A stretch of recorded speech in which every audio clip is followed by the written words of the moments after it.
అమరావతిని hitech city మాదిరిగా అభివృద్ధి చేస్తామని సీఎం చంద్రబాబు నాయుడు అన్నారు. భవిష్యత్తులో ఐటీ మరింత అభివృద్ధి చెందుతుందని తెలిపారు. అమరావతిలో విట్ క్యాంపస్లో నూతన భవనాలను సీఎం ప్రారంభించారు.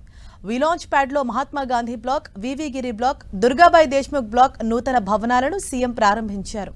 అనంతరం స్టార్టప్ కంపెనీల ప్రతినిధులతో చంద్రబాబు ముఖాముఖి అయ్యారు. భవిష్యత్తులో ఐటీ మరింత అభివృద్ధి చెందుతుందని ఈ సందర్భంగా చంద్రబాబు తెలిపారు. విద్యార్థులు ఇప్పటి నుంచి ఐటీ రంగంపై ఫోకస్ చేయాలన్నారు. ఈ విషయంలో తల్లిదండ్రులు విద్యార్థులను ప్రోత్సహించాలని చంద్రబాబు సూచించారు. దాదాపు 30 ఏళ్ల క్రితమే హైదరాబాద్ అభివృద్ధిని చూశామన్నారు. హైదరాబాద్లో ఐటీ అభివృద్ధి కోసం హైటెక్ సిటీ నిర్మించినట్లు తెలిపారు. అమరావతిని కూడా హైటెక్ సిటీ లాగా అభివృద్ధి చేస్తామని పేర్కొన్నారు. Quantum computing, artificial intelligence, algorithm వంటి అంశాల్లో విద్యార్థులు తమ ప్రతిభను మెరుగుపరుచుకోవాలని సూచించారు. 30 సంవత్సరాల కంటే ముందు విజువలైజ్ చేశాం. బంగా ఉంటుందో ఆలోచిస్తే ఆ రోజు నాకు అనిపించింది ఐటీకి భవిష్యత్తు ఉంది, అందిపుచ్చుకోవాలనే ఉద్దేశంతో నేను ఆ రోజు ప్రారంభించాను. కనీసం ఈరోజు ఇక్కడికి వస్తే ఒక విట్ ఉంది, ఒక ఎస్ఆర్ఎం ఉంది, అనేక కాలేజీలు ఉన్నాయి.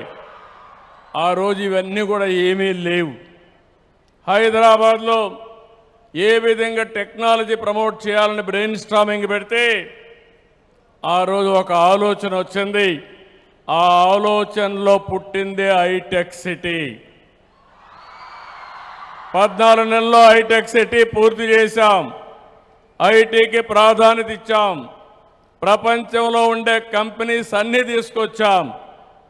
మన తెలుగు వాళ్ళైతే నేను ఒక మాట చెప్తే చూసి రమ్మంటే చూసి రావడమే కాదు, కాల్చి పని చేసుకొని తిరిగి వస్తున్నారు తప్ప ఎక్కడా వెనకబడరు.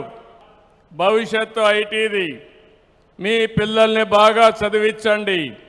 మీరు ఎంత ఆస్తి ఇచ్చారనేది ముఖ్యం కాదు. మీరు బాగా చదివిస్తే మీరు అనుకున్న దానికంటే 1000 రెట్లు ఎక్కువగా సంపాదించే శక్తి నాలెడ్జ్ ఎకానమీకి ఉందని చెప్పాను.